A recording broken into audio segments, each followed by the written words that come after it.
Now, we all know that sometimes you just have a problem with yourself, whether it be your physical features, whether it be your mental makeup. Let's face it, we all suffer from what I call self hate. If you suffer from self hate, check out my new book. My name is Dan, and I'm here to help you. I am the author of How to Safely Self Hate Within the Confines of Your Own Home. So, some of the secrets I share in this book are things like masturbating until you get to the point of an orgasm and stopping before the orgasm happens. That is the number one form of self hate. Pick up my book, How to Safely Self Hate Within the Confines of Your Own Home, where I share numerous tips on how you can hate yourself and it not affect anybody else. Again, check it out as seen on TV. How to Safely Self Hate in the Confines of Your Own Home. Available on Amazon Books and Audible. Welcome back to another episode of Black Law and Legal Lies.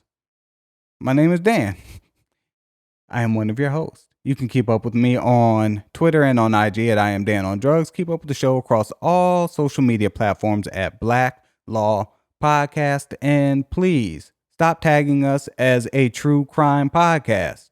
We are not a true crime podcast. You know, for the past couple of weeks, we keep getting tagged in these Twitter posts talking about some hashtag true crime podcast hosted by black hosts. Like, yo, if you're going to tag us, you don't even have to listen to the podcast. Read our fucking Twitter page. We are not true crime, man. That shit, it's like, motherfuckers just want to jump on the bandwagon and shit. Like, yeah, we like black people now. Oh, gee, that actually is in line with exactly some stuff that I wanted to talk about. But first, let me say, since you put your plug in, who are you for your crazy ass? People know me.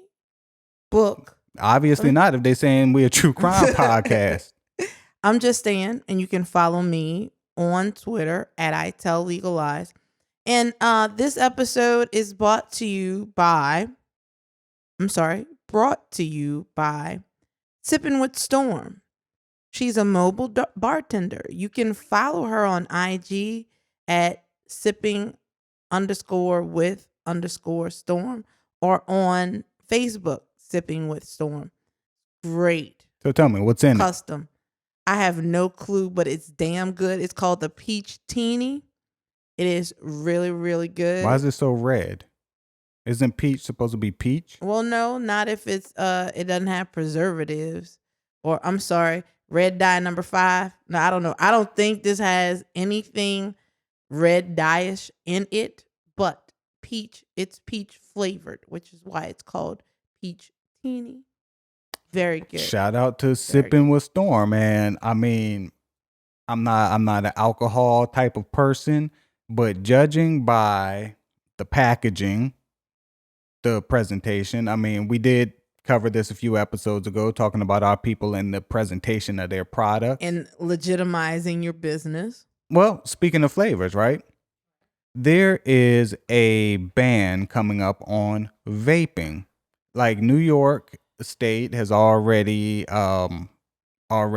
enacted their ban on flavored e-juices and online buying of e-juice. A couple other states. Dan is about to blow himself up. So basically what it boils down to is vaping's been around for over a decade now, and it has been proven to be the number one smoking cessation device, has the highest rate of getting people to stop smoking. So what it's doing is it's cutting into big tobacco's pockets. So for those of you who do smoke, a pack of cigarettes back when I smoked was like $2 and some change, $3. It's almost $4 now. Shh. Guess again. What? $8. For a pack? A pack of cigarettes are like $8. Are you serious? 100%. You got your internets in front of you. $8. That is ridiculous. So anyway, what they're doing under the guise of trying to protect our children from these these products that are marketed towards them because they have flavors like cereal flavors, mint flavors, menthol flavors, whatever, whatever. They're trying to use that as a reason to ban it. $5.54 For in what the state brand? of What Louisiana. brand? Because niggas smoking Newports, niggas smoke white folks smoking Marlboros. $7.75 in Maryland. Look up New York.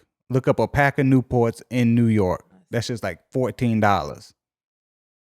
Either way, they're banning vaping because they're saying they want to protect our youth, and these products are being marketed towards the youth. That's just not true. Good Lord. Average cost of a pack of cigarettes in New York, $12.85. Yeah, and that's cheap. $12.85 is cheap in New York. I know people who are smokers that leave New York. They go to surrounding states, buy cartons of cigarettes, go back to New York. And But come up, huh? what's crazy is, the charge you will catch for that shit Oh, hell yeah. Same charger when you go across 5 states and with get weed. with federally Schedule 1 drugs. Right. So anyway, I just say all that to say that vaping indeed has helped me. It did help me quit cigarettes, which are again proven to have all kinds of carcinogens in them. Right, but if you're vaping nicotine, Mm-hmm. is it not the same thing? It's nowhere near the same thing. So, for instance, if you Nicotine is a carcinogen. nicotine is not a carcinogen. Hey, So, if you were to chew a piece of nicotine gum, Nicorette. if you were to put a nicotine patch on your arm, Mm-hmm. it is like 99.89% safer than smoking a combustible tobacco product.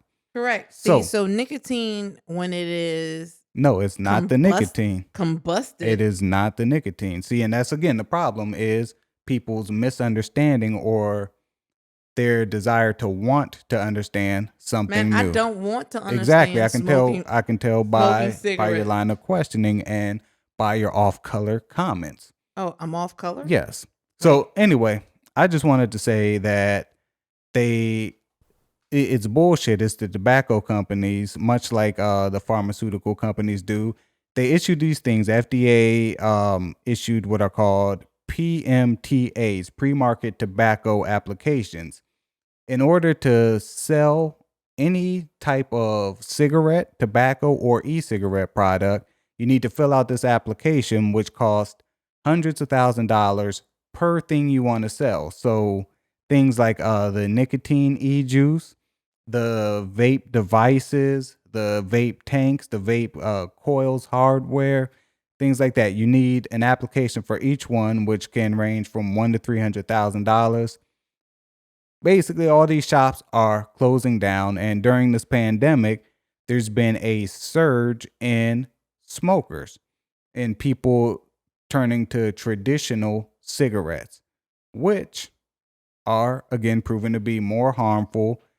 Marlboro has seen a 5% increase in revenue and sales. And there was a few other things reported, but it's fucked up when you find something that works, that helps, and yeah, we're just gonna ban it because most people don't understand it, much like the illnesses, the lung diseases that were going around from people buying the black market THC, black market weed vapes that have a thinning agent in them called vitamin E acetone. That's what was causing people to have lung disease, but they threw an umbrella on it and said vaping caused it. So anyway, just want to say that's fucked up. They're getting rid of something that actually helps people. I'm lucky to be one of the people that it helped during the time that it was available. But now we're going to start seeing an uptick in teens smoking cigarettes because, like, think about it seriously. If you're worried about teens and nicotine, right? Why not ban cigarettes too? Why not ban nicotine gum, Nicorette? Because it's not about it. It's the way that the nicotine is ingested. It's not particularly the nicotine itself. It's the fire. It's the fire and the way that it's the heat and the way that it causes it to metabolize. So, next, genocide. Do you think it would be fair to charge our current sitting president with genocide Why? for his COVID-19 response? So would it have been fair to charge George Bush with genocide for his Katrina response? No. Okay. So, answer the question. I did. No, you asked me a question. No, I actually answered the question because I provided a similar situation. People So, died in Katrina because of George Bush's you think response. that Katrina can be No, directly what compared I to said- a global pandemic? What I said was Mm-hmm. George Bush was the president of the United States when Katrina happened, and his response. Did and he his not response, say leave? Did the city government not say leave? Did the governor his not say leave? response after the disaster Mm-hmm. caused people to die? No, Yes. no, Yes. that's just untrue. Yes. That is untrue. No, it is very true. Do your research. That I don't need to. I was Do your here. research. Were you here for Katrina? Yes. You stayed? You didn't stay. Yes, I did. Sure you did. I stayed. But anyway, Kenner, Louisiana. like I said, you didn't stay. You don't even live in New Orleans. But Kenner, Louisiana. I just said that. So his response caused many people in New Orleans to die. Their responses caused them to die Well, a lot of people's responses to COVID-19 are causing them to die. because they are getting their information from, Okay, but they are grown people who should have sense.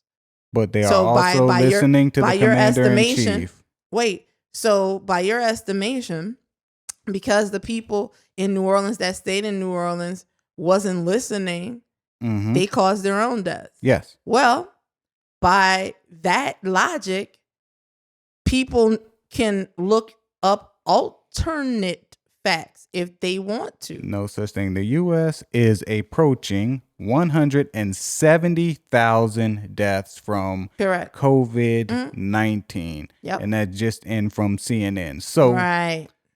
I would say 80% of the lives lost fall directly on the Trump administration because early on, as we talked about, it was a hoax by the Democrats.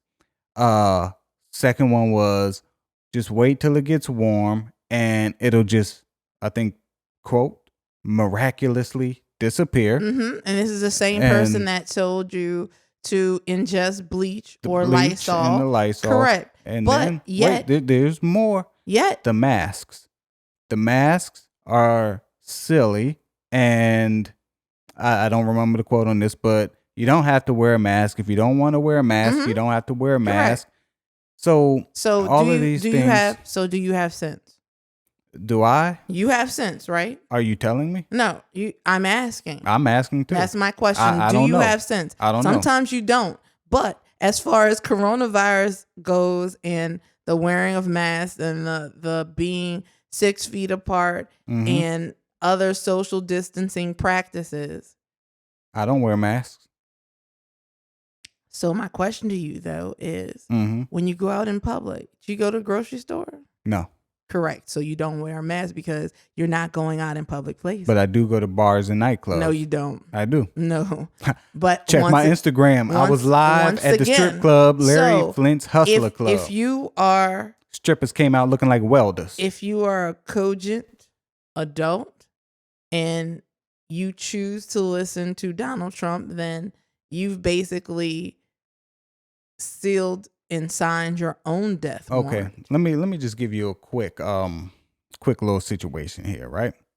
So, are you adhering to the mask, the social distancing, and Yep. whatever? Okay, so one of these Donald Trump supporters, the people who are visceral about wearing masks, who equate it to a loss of their freedom and being oppressed, they go out, they catch it, right? They just had the motorcycle thing in Sturgis a couple weeks Mhm. ago. They catch it. Okay, you minding your business, right? And Somehow you cross paths. They come into your place of business that you're working at, and you catch the shit, mask or not. You catch the shit. So you are okay with that situation. I'm sorry, say again.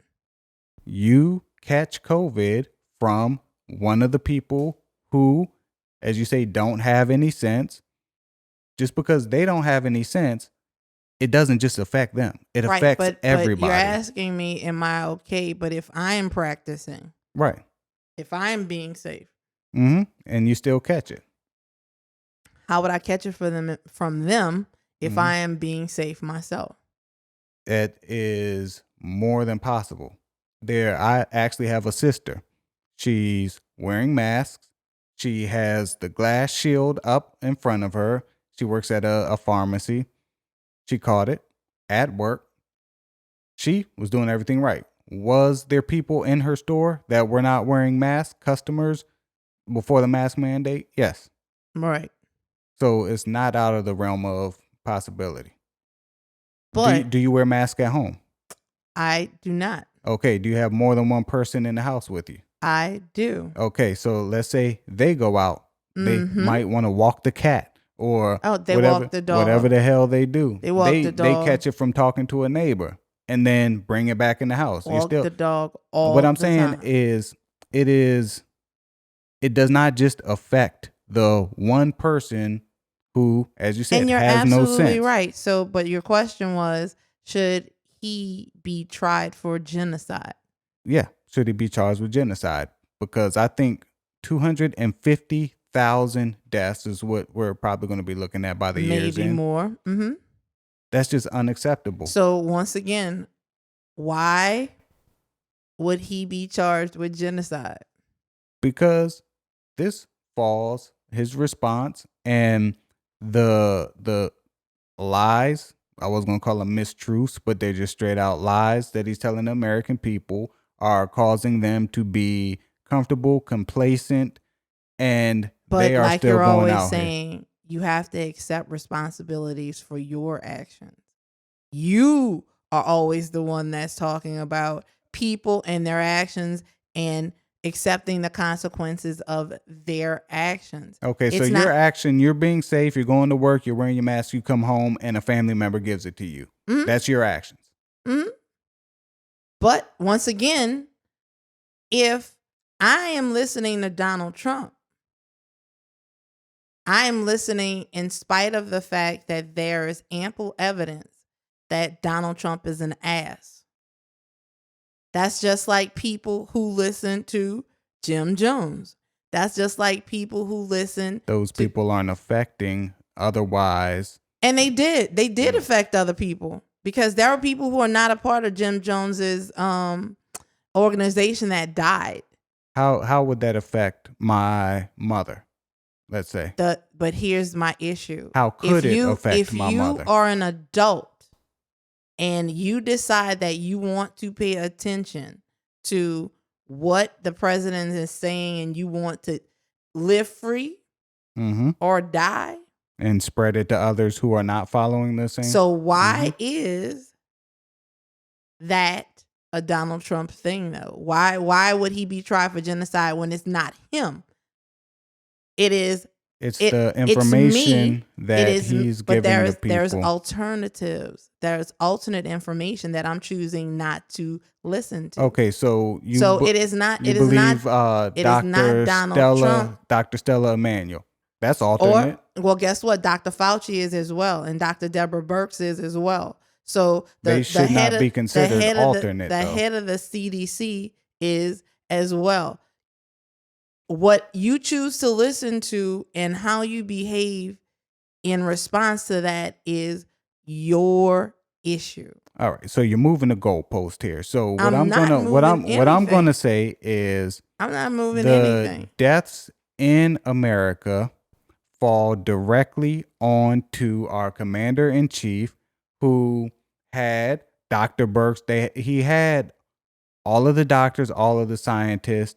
He picks and chooses what he wants to believe and what he wants to share with the American people. And people pick and choose what they want to believe as well. Well, the thing is, you They shouldn't have the have to. You should information. not have to do that. It's a when free it comes. country. Right? But you should not have to do that when you are listening to the president of the United States about a global pandemic, and we are 5 million plus cases right now. We're doing the worst in the world, the Correct. absolute That worst. is correct, and that is So because that falls directly on we live our in a leadership. free country. We live in a free country. Other countries are free too. We don't have no. There's a lot of countries who aren't. So Europe is not free. We live in a New country. Zealand is not free. We live in a country Switzerland where is not we free. can do whatever the hell we want.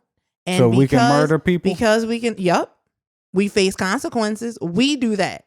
No, you picking Because- the wrong hill to die on. No, You're picking the wrong hill to die No, I'm on. not. I'm not dying on a hill because here's the thing. We live in a land that it's ruled by laws. And the law says that we can't murder people. Yet, as you like to say, at one point New Orleans was the murder capital of the country. It It's is because every year. People pick and choose what they want to do. We are autonomous. So because we are autonomous and we can do what we want to do, and we don't live in a dictatorship, and we do live in a dictatorship. No, we don't. Donald Trump No, is the exact we don't. definition of a dictator. We don't live in a dictatorship. We can do what we want to do, how Can we you? want to do it. And guess Can you? what? People are choosing to listen to what Donald Trump has to say. And that is not his fault. That is, they have to accept personal responsibility for that. Not It at is, all. yes. Well, I'm You glad personally you are responsible. I'm glad you're defending Trump because that's a I'm not, first. I That's am a not first. But defending. I'm not defending Donald what I'm Trump. gonna Do say- not. Do not. That do is not- exactly That is not what you're- I'm doing. That is. Well, I'm let not the defending listeners Donald decide. Listeners, you decide. Please Is decide. she I'm not defending Donald Trump. You asked me if I believe that he should be tried or if he is Right. guilty of genocide. And what I told you is You start that- bringing up irrelevant stuff. No, I Katrina, didn't. New No, I Orleans, didn't. murder capital. Nope. That has that's nothing not to do with irrelevant. the question. That is not the question. It's Is a simple question. and it was, and I Yeah. gave you the answer. But what I did was provide alternate views. No, I don't listen to alternate views. Because if Donald Trump I don't listen to alternate views. is guilty of genocide, so was George Bush.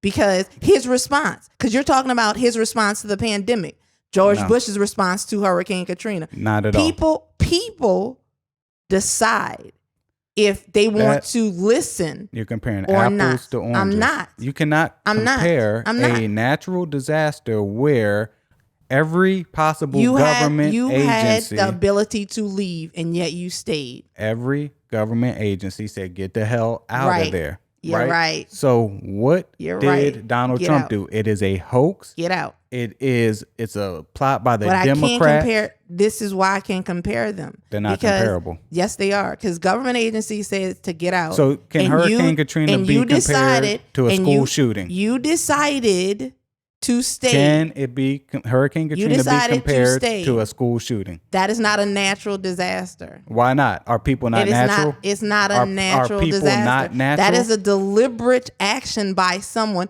which is what I'm saying. We have laws against Mentally ill, murder. right? We have laws against murder. They're often mentally ill, we have right? laws against murder, right? The school shooters are we often have mentally laws ill. against murder, right? It is natural for someone who is mentally ill. we have laws See? against See? murder, right? Ladies and gentlemen, And they chose that is to diamond and silk in the fucking flesh, Never. ladies and gentlemen. Never. Diamond and silk. Anyway, Both of 'em. as I said, Both if of you 'em. choose to listen to garbage, Not everybody knows that it's garbage. if you choose to listen, Not you know what? everybody knows. Everybody does know it's garbage. No. You just said you have said before that Not- people shouldn't listen to Donald Trump, and you can't understand why people listen to what he says. That's correct, but not everybody So how now knows can you say any that not better. everybody knows that it's garbage? When you have people still questioning whether or not Barack Obama is a U.S. citizen in 2020, after he served his two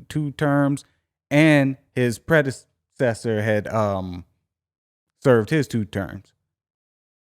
If you still on that and you still believe that, you don't know any No, better. you do know better. The thing is, A lot what of I these believe, people are dumb hillbilly hicks. but you know what?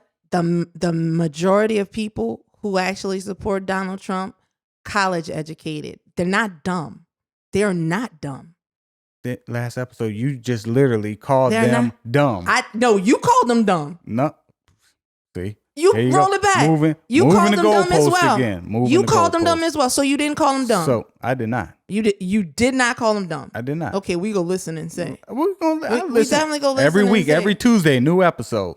So as I said, anyway, the reason I brought that up is if you choose to listen to him, I your believe fault. that he should be prosecuted for his part in the global pandemic. Because of him, it spread even more when we could have shut the entire country down like many other free countries have done, and they're doing much better. They didn't do it. They didn't. There are a lot of countries who didn't shut down. England didn't shut down until way after we did, and they're still doing better than us. But the problem is it's people. It's not him. Is he not a person? It's people. Is he not a person? Are his followers not people?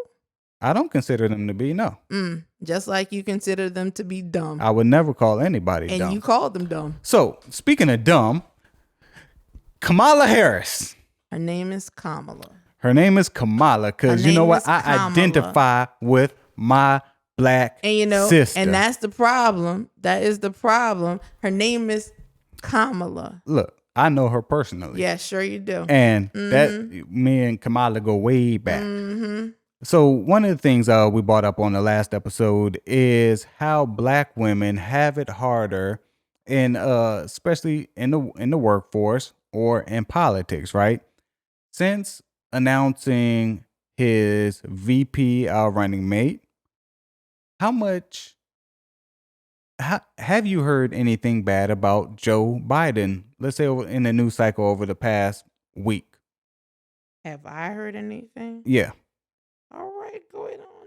They're calling them back. It seems to me that ever since announcing his VP candidate, everything has shifted, and no one's attacking Joe anymore. They're all jumping on Kamala.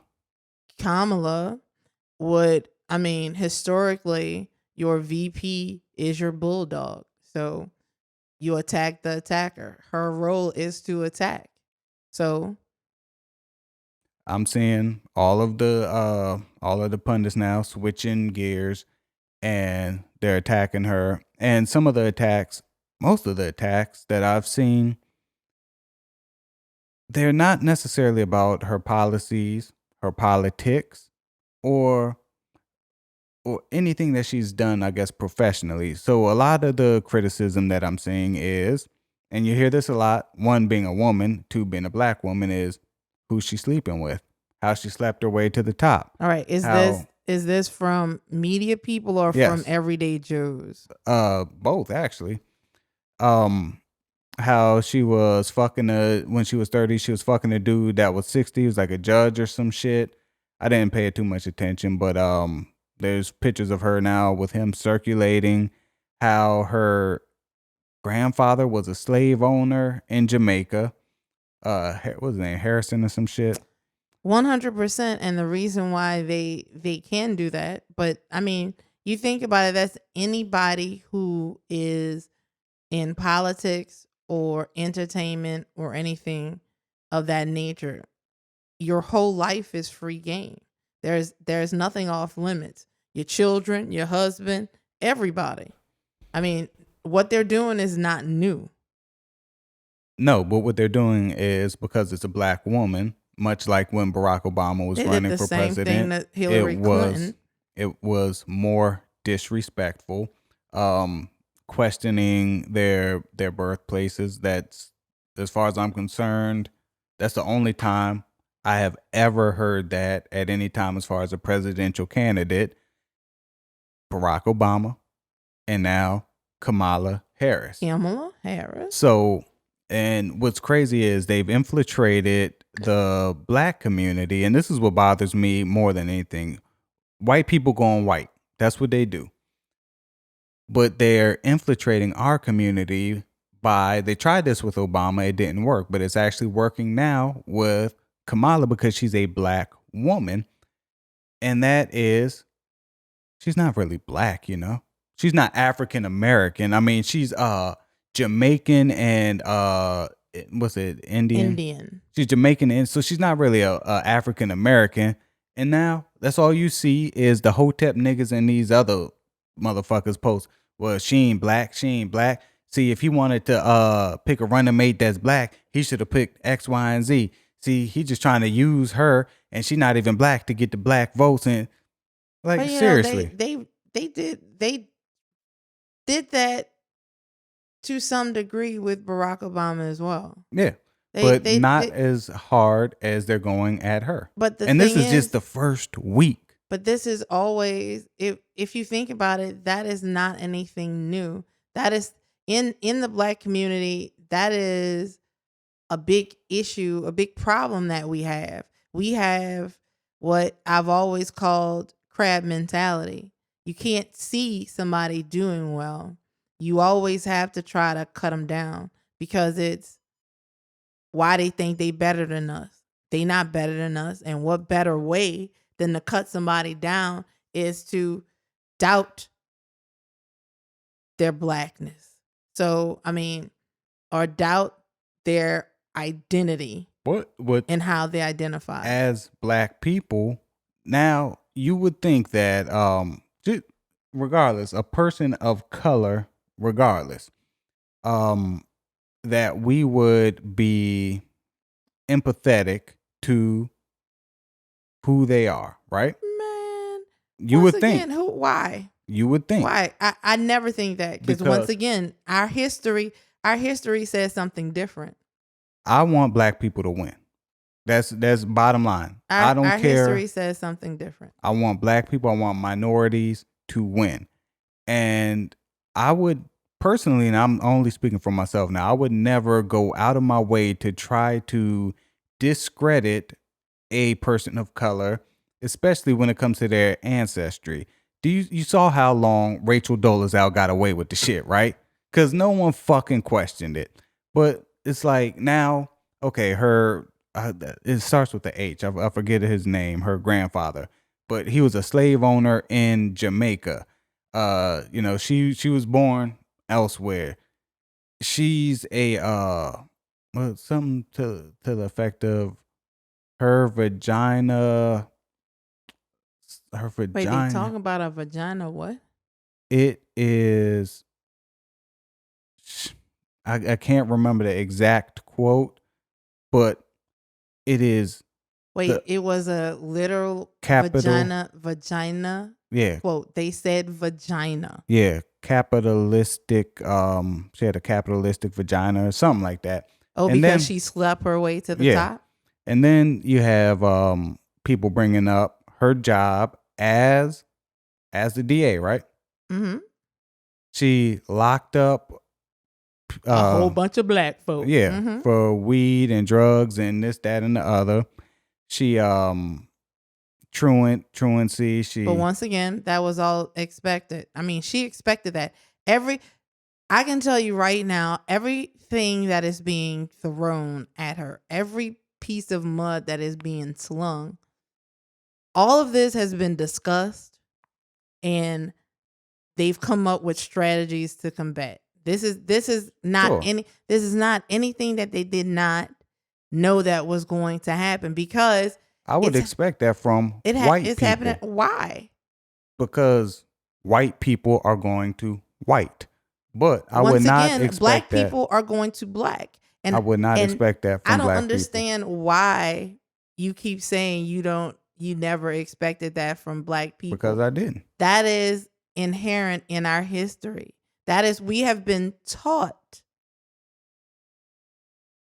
Going I've- back to slavery, once I've again, never been we taught. have been taught as a people to try to bring the other down. I've never been taught that. One of it's in our DNA. That was one of the ways that slave owners kept the slaves docile. That whole, we That's talked. just We an talked. irresponsible thing to say. That's we in our talk- DNA. Man, look. That's in our we genetic talk- code. Right. I say, just like I say, racism is in the DNA of our country. That's what I'm talking about when I say DNA. So it's inherent. That's why we have, we've spoken about colorism. That's why colorism is in full effect in our communities is because it's taught. It is something that is learned, and that is something that, you know, that whole paper bag test, that was still going strong in the 60s and the 70s. Hell, in some parts of Louisiana, it's still going strong. This is something, as I said, as a group of people, we were taught to fight against each other. We were not taught as a people to lift each other up. So the people that are going to cut you the most are the people that look like you, because in their heads it's, once again, why she thinks she better than me. So this is my question then, is if you had to guess your opinion, your estimation, right? All right. We have Kamala, right? Kamala. We have Kamala. That's Kamala. my whole girl, home girl. We go way Kamala. back. She not a wrestler, but okay. So we have her, right? She was in the on the short list for VPs. Let's say he chose a white man, right? Mm-hmm.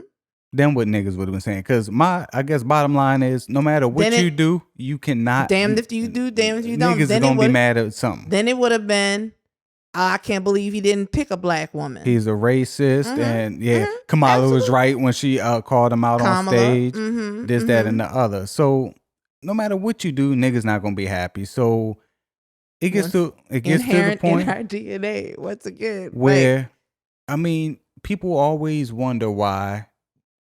Not everyone, but people often wonder why our voices are not heard. Why our plights and our grievances are disregarded. We war against each other all the time. No, not even that. It's because we cannot be taken seriously for the most part. That's how politicians look at us. Wait, we can't be taken seriously. Yeah, that's how politicians look at us. We war against one another. Think about this. And we had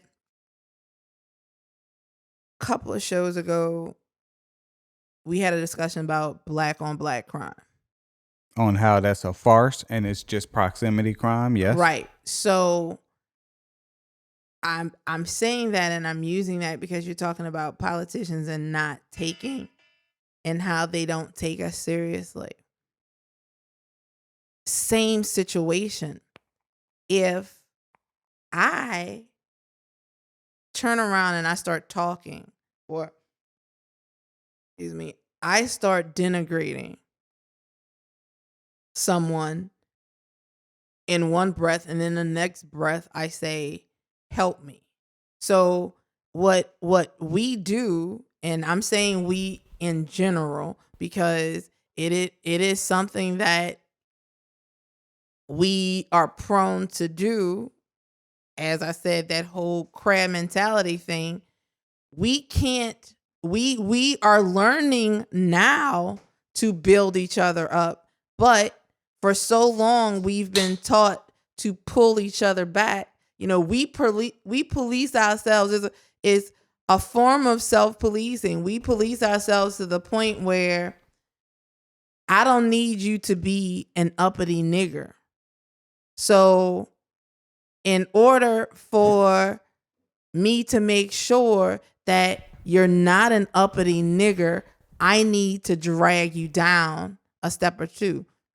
Like I said, speaking of uppity niggas, right? That harkens back to we police each other. We keep ourselves in our place. Speaking of uppity niggas, I never heard this until recently. The Japanese, right? You remember how they put them in all the intern camps and this? Well, I say concentration camps. Same thing. Yeah, intern. They looked at us, especially during the Civil Rights Act. The Japanese looked at us as less than and as stupid. As like, why can't y'all? And this is a quote from someone that was in one of those camps. He was talking about the error in his thinking, but his thinking was, why can't y'all do like we do and just try to basically assimilate, try to be more like them to make them comfortable, and then they'll stop fucking with you so much. I'm like, Jesus Christ, that was their plan back then, was to be docile, and that's where they get that reputation, how we joke and be like Japanese women and this, that, and the other. But they would sit there, they would take it, they would not say anything. But when the time comes, that everyone wants to piggyback off of black people shit. Mhm. Everybody, when we marching for civil rights, Mhm. they want to piggyback. Other ethnicities want to piggyback. Oh, no doubt. So That's exactly what we talked about in the whole affirmative action thing. You know, yeah, like basically, yeah. right now, speaking of that, right now, who is it? Yale University, the Department of Justice is saying that Yale University discriminated against white and Asian students, To right? meet their quota or something like that. Basically, they're saying that they violated the law because they accepted black students when they should not have. And I listened to an Asian American did an interview, and she was like, now they're using us because what they're saying is untrue, but they're using us to make a point against African American people. But I said all that to say, when you're talking about piggybacking off of us, civil rights and what everything that we marched for, everything that our ancestors marched for the most part, as I said in that affirmative action show, benefited a huge swath of people. Not so much us, but benefited Asian Americans, white women, so once again, putting us in our place and keeping us in our place. And we do more to police our own than they ever could. And what's stupid is because jumping off a piggyback, and we're gonna get into the performative allyship, but what is just like the Democratic Party to the two party system. I'm totally against it. It who was it, George Washington that actually warned us, or Thomas Jefferson that warned us about the two party system, and then Abraham Lincoln also warned us about the two party system. Not only has it caused the collapse of America as we know it, I mean, we can't get shit done in Congress, Hmm. we can't get shit done in the Senate, and it's like it's at the point now with everything being so global, it's going to start affecting the rest of the world. Right now, China. Well, we know that Russians have interfered in our elections, Mhm. and right now the Russians are also backing Donald Trump, and they're trying to keep him. China, who stayed out of it the first time, now They're they're trying to they're interfering as well. yeah, they're Mhm. trying to get Trump Joe the fuck out of there. Joe Biden. That's So correct. it's like our two party system is now affecting the entire world to where other countries are just as involved, if not more involved, with our election process than the actual citizens are. See, the thing is, I don't think it's so much that, once again, it's people. And Party politics. the founding fathers, I don't know if they truly anticipated people acting not in the interest of the people that put them in. They did. That was the exact warning. Well, see what here's where I am going with it. When you care more about power than constituents, and that is what we are faced with. It's like they know, the Republican Party knows that Donald Trump is not good for this nation. Not good for anybody, really. But they want the power that he brings. So instead of having the courage of their convictions, they're just gonna ride it out. And that's the problem. Like, if you truly care about the American system of government and you truly care about democracy when it works is a great thing. But where the breakdown comes in, like I said, it's not about the people and how I can help the people. It's about how I can maintain this power that I Right. have. And So, also the people who are voting, they, I mean, again, party politics, they vote for their party regardless. So here's the two quotes I want to share. This one is from George Washington.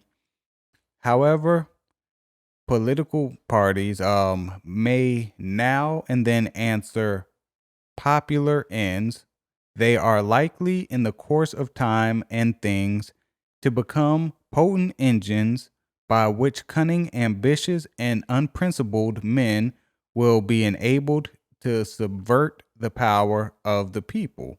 So that was Washington, and Lincoln is America will never be destroyed from the outside. If we falter and lose our freedoms, it will be because we destroyed ourselves. mhm, And that's, I think, where we stand now is it just because it's power. It is all about power. It is not about the people. As I said, it's all about I need to maintain power because as long as I am in power, I the money, power and respect. n- It's all about it really is a head game because I have gotten to the point where I'm at this pinnacle. I have so much power, I can do so much stuff. There's a quote that says absolute power corrupts absolutely. And that is the story of the White House and the Congress. That absolute power. I want to maintain it. So I'm going to do anything and everything that I can in order to keep it. And I don't care if I hurt millions of people to do it as long as I maintain that power. That's so basically it. with power. Speaking about power, some of the most powerful people in our political system, for as far back as I know, lobbyists. Mhm. They are by far, they Mhm. are way more powerful than any group of constituents. They are Correct. way more powerful than any candidate that's Cuz running. that's where the money is. Exactly. See what I said? So Power equals money. who in order to get rid of, I think public campaign You ain't contributions. never getting rid of that Exactly, that because both sides benefit from it. correct.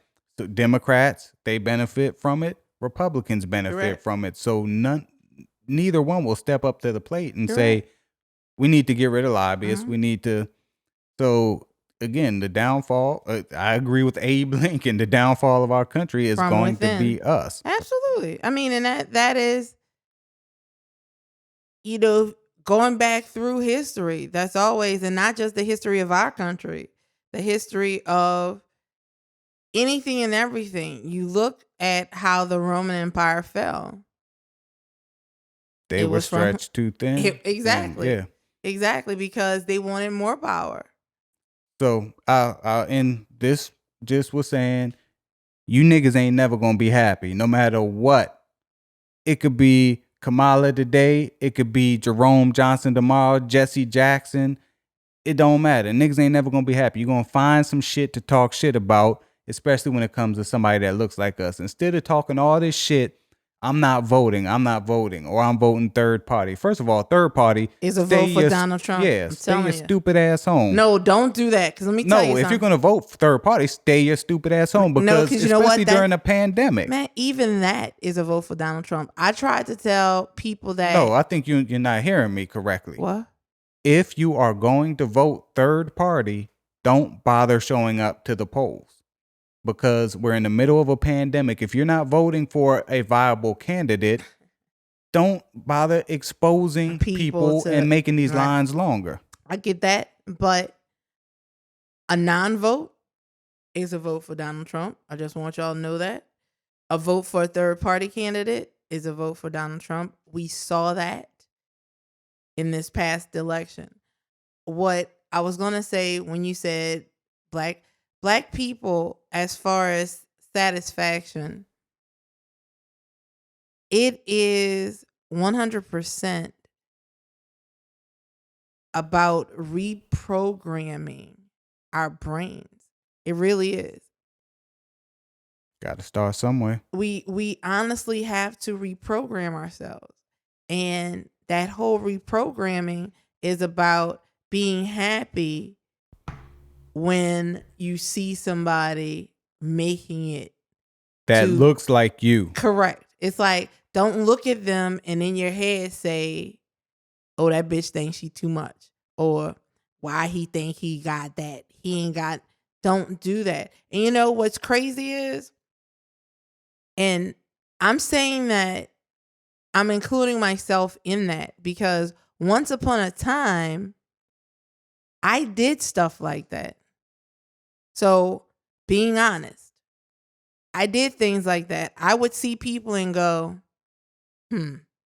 they think they all that because they got this and they got that and blah, blah, blah, blah, blah.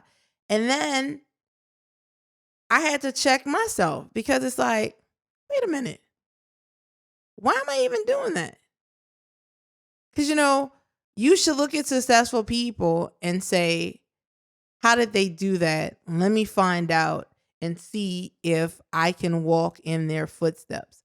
That is what we should do. But as I said, I had to check myself. And this was when I was way younger. But it was a wake-up call for me because I was like, where does that stem from? And I had to search. I had to come to the realization that I was basically propagating hundreds and hundreds and just hundreds of years worth of programming. You should check out my new book, How to Self-Hate Safely in the Confines of Your Own Home. And that's the thing. It's all about changing your look, changing your outlook, changing your thought process, being happy for someone who has made it and not trying to bring them down a peg or two. That's our problem. So niggas ain't never happy, and just some are. I cannot say that. Listen, it's when you language matters. Niggas ain't never happy. Dude, I'm gonna need you to stop using that pejorative. Language matters. Niggas ain't never happy. Man. So, quick example. Allen Iverson, beloved, right? Oh, Lord. Right? NBA, Allen Iverson, beloved. People like Tim Duncan, just back in the day, sports, Tim Duncan, Kobe Bryant, black people would love to find different ways for them to pick apart. Oh, Kobe fucking with white bitches. And it's like, once again, it's because we see somebody that looks like us, that's successful. We have to bring him down. But Allen Iverson looked like us, talked like us, walked like us, acted like us, was successful, and we propped him up. Yeah, but you know why? Because he was hood. That's why. Exactly right. That's why. Because he was hood. Because in their minds, in our minds, he kept it real. He didn't go to the dark side. Practice? Wait, we talking about practice, not the game. Look, kept it real. So, as Paul said, people are treating their vote as if it's a ticket for admission to an event. And that's what's sad. And again, our people. But moving on to the social media fallacies of the intergalactical. I read an article. All right. And I thought I was the wokest of the woke. Shit. Man, I'm woke. I stay woke. You know? Sheep. Not even close, son. Nobody could ever say that I was a follower. They still say, because I'm not a follower by definition. I've never been.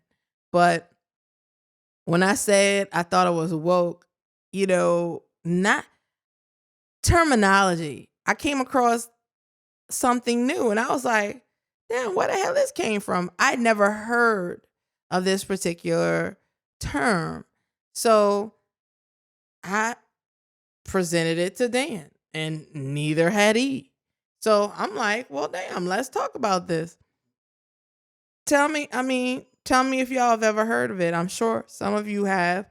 I'm more than sure that some of you are like me and had not. I know what an ally is. An ally? I had never heard allyship. That was not a word that I was familiar with. I've heard allyship. I had not. And then, as I said, reading this article, go further, and the word or the term or the phrase performative allyship. And I was like, you think ally, you think, okay, that connotation, that's good because that's somebody who is for you, right? Well, performative allyship has a negative connotation. It is not something that is considered a good thing. And so let me give you the definition of allyship for those of you who may not have ever heard of the word. Allyship is when someone from a non-marginalized group uses their privilege to advocate for a marginalized group. You align yourself with these people in order to make their plight more recognizable, right? Mm-hmm. Performative allyship is when someone from a non-marginalized group expresses their support for a marginalized group in a way that is not helpful or may even be harmful to the marginalized group. And in both of these, as I'm reading this article, I'm looking. Allyship, it says, often involves risk for the non-marginalized person, right? Performative allyship often, and the article said, often involved or involves reward for the non-marginalized person. So basically, what performative allyship is, someone who talks the talk but doesn't walk the walk. For example, someone who is like all gung-ho about gay rights, have every hashtag associated with gay and lesbian, LGBTQ rights on their timeline, everywhere, all over social media. But when they get around their family and their friends and somebody makes a negative remark about someone who is gay or lesbian, non-binary, X, Y, and Z, laughs along. They never stop them. That is someone who would be participating in performative allyship. So basically, like the I forget her name, social media influencer, and we all know how I feel about that title alone. But she went out, she rolled up on somebody boarding up some businesses. She got her borrowed a screwdriver, borrowed their nails, like, let me help you with that. So she puts one screw in, and she has people all around her filming her, like, yeah, she's here to help. And she put that one screw in, And then walked gave the away. dude the back, and she was gonna post that on social media. However, somebody else recognized her and videoed the whole thing, not just what her cameras wanted to see. They saw her pull up in like a Mercedes or some shit, jump out, say, "Hey, do you mind if I borrow this for a second?" And then she got her people taking pictures and video, and one screw gets right back in her car and drives off. So before she had an opportunity to even post that, the person that They filmed the outed her. entire thing. So then, of course, her page went private, but there's lots of people like that, or the Black Lives Matter, showing up to the Black Lives Matter And that is protest. 100%. That is 100% what the crux of the article was. People who do it for social media likes, for somebody to pat them on the back. And what's funny is um that these people who think they are allies and they are wrapped in this performative allyship bubble, it is a way for them to excuse themselves. It's like, okay, I posted this hashtag on social media. Now I can go back and live my life because I did it, pat myself on the back. I did a good deed. Basically, all of these companies now advertising Black Lives Matter. Exactly right. And to your point, the article that I was reading, it talked about performative allyship in corporate America. And as an example, the example that it gave was of a white manager walking up to one of their black employees and saying, and this is something else, say or ask, what would you prefer to be called? Should I be calling you Black or African American? And Call me by my fucking name. So what in the article, the person who was relaying the story said she told the manager, respectfully, you should be calling any person of color with African origin African American, and said that the white manager goes, okay, well, you should be happy. I just hired another black woman. So after you asked me if you should be calling me Black or African American, I tell you, and then you say, okay. That sounds like what old boy on the Ellen show said. What? Where they were at the party and there was two black employees. Both of them had box braids. And the dude walks up and was like, how am I supposed to tell y'all apart now? And then Oh, really? at the same party, someone else says, I'm sorry, who are you? I only remember the names of our white employees. High Really? level, yeah. Rick, see, You ain't seen that whole shit going down with Ellen? well, see, I know that there was something going on, and they were saying how her organization was like a breeding ground for misogyny and Discrimination and other things. But I and never again, coming from a marginalized person, Ellen herself, marginalized. But from what I was hearing, because I never took the time to actually read anything about it, just brushing my teeth listening to the news, they were saying it wasn't Ellen herself No, it was that they were talking about. It was people in her organization. certain people. So former employees were airing out what it was like working on the Ellen DeGeneres show. Uh-huh. Some people did have more problems with the producer. I want to say he was a gay dude. I might be wrong, but he was going up to dudes, grabbing their dicks, and just he would whip his dick out just walking around. Stop playing. Psh, you got it. You got internet. And I the gotta go other look. one was Ellen herself disallowed people from looking her in the eye as she's walking through. These are her employees, work for her, didn't allow them to look her in the eye. If you looked her in the eye, you gone. Why?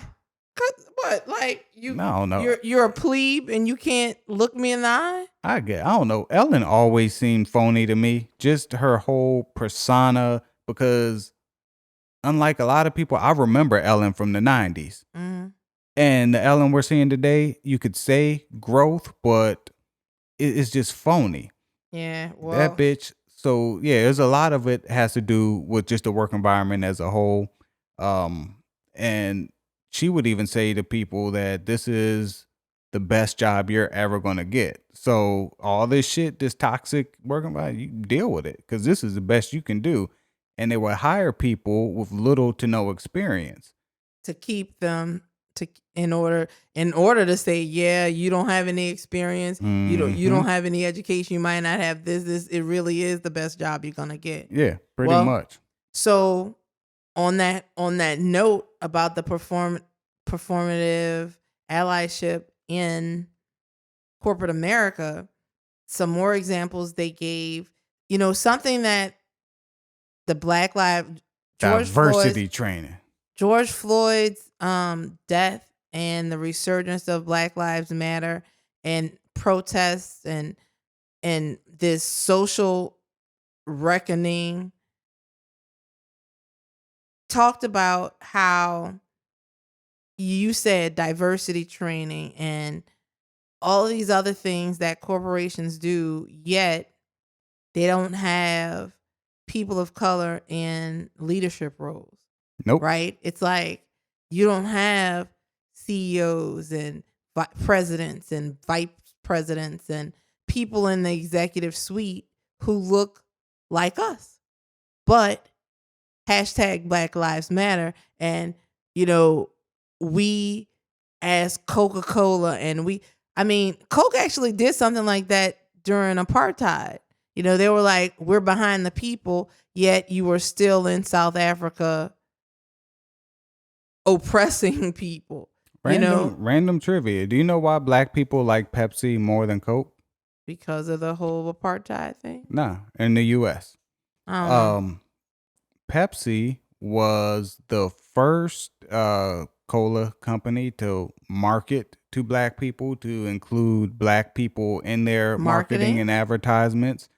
Coke, for another 20 years after Pepsi started doing that, refused to use black faces or have any representation of us. Well, you think about it, because during that time they were still in South Africa. They were still a part of that whole apartheid thing. So, man, look, but so yeah, that's part of. And I learned some new words. Hold up. Me too. I learned taint, gooch, devil's driveway, Really? something else and something else. All right. Do you know what virtue signaling is? Say that again. Virtue signaling. Virtue signaling. Yes. I can't say I've heard that one before. Okay. So it is the action or practice of publicly expressing opinions or sentiments intended to demonstrate one's good character or the moral correctness of one's position on a particular issue. Oh, you. No, it's not me. You. Okay. Not at all. So, well, we know what privilege is. And we talked about white fragility. So, you remember what the definition of that was? Yeah. It's basically a bunch of white people scared niggas gonna take over, black people gonna take over, and yeah. It is discomfort and defensiveness on the part of a white person when confronted by information about racial inequality and injustice. So basically, it's the whole, oh, that's not me. I have black friends. That's virtual signaling and white fragility all at the same time. That should be funny too. Talking to people like that, and we know someone like that. Talking to people like that. Anytime you have to say, before making a statement or anything, is you know me. Anytime you have to say that before saying whatever you have to say, or you signify, you know how I am. I don't care what color you are. I don't like. Oh, I know several people who preface yeah everything they say with that. It's just like, say what the fuck you got to say. If I know you, you don't have to remind me that I know you. Just like I'm not a racist, but same thing. And something else that as I was reading the article, it made a good point, and I was like, yeah, we know this, but just to highlight this about performative allyship and why it's, people like, well, what's wrong with that? Here's the thing. You are in a movement and you struggle to be heard.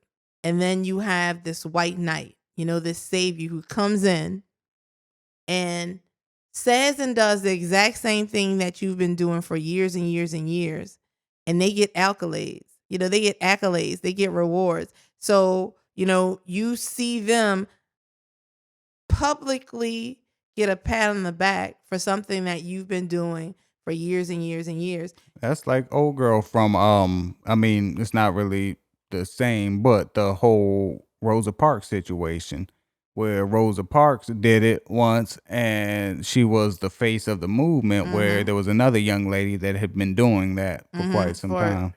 I mean, I can remember Congressman John Lewis. He did that, before the Freedom Rides even happened. Him and another person got on a Greyhound bus. They wasn't moving. Did these things before the Freedom Rides started and a whole lot of other things. But what that whole performative allyship, what it connotes is basically, or why it's so bad and it's kind of damaging, is because, as I said, you've been doing something for 15 years trying to be heard, and then somebody steps in who is not of color, do the exact same thing that you've been doing for 15 years, and start getting funding. Alyssa Milano. With the whole Me Too. True. Me Too was started by a black woman.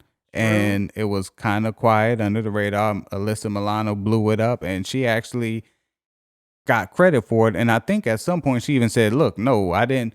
It doesn't matter." They're still giving her credit for it. Correct. And then another thing, think about the Kardashians. When she got that lady released from prison, the drug, yeah, it's like who's been talking about prison reform for how long? And it took Kim Kardashian to come through, and it was like everybody everywhere was like, Kim Kardashian did this. She went and talked to the president, and she, once again, one of the few things, I guess, at first I was conflicted about just this in particular, the Kardashian. I was kind of conflicted, but then I thought about it, right? Let's say you have a superpower, no matter what it is. You can use it for good, or you can use it for evil. Correct. So in a sense, I just looked at it as it took me a while to get there, but Kim Kardashian using her superpower for good. See, but I still have a problem with that, because, as I said, people have been screaming this, but because I'm poor and black, you can't hear me. But then somebody rich and white steps up and says the exact same thing that I've been saying for years. It's like, do you know how that makes me feel? Absolutely. Anyway, ladies and gentlemen, another episode, Black Law and Legalize. Remember, my book. It is How to Self-Hate Safely Within the Confines of Your Own Home. Keep up with me on IG and on Twitter. I am Dan on Drugs. Show all platforms, Black Law Podcast.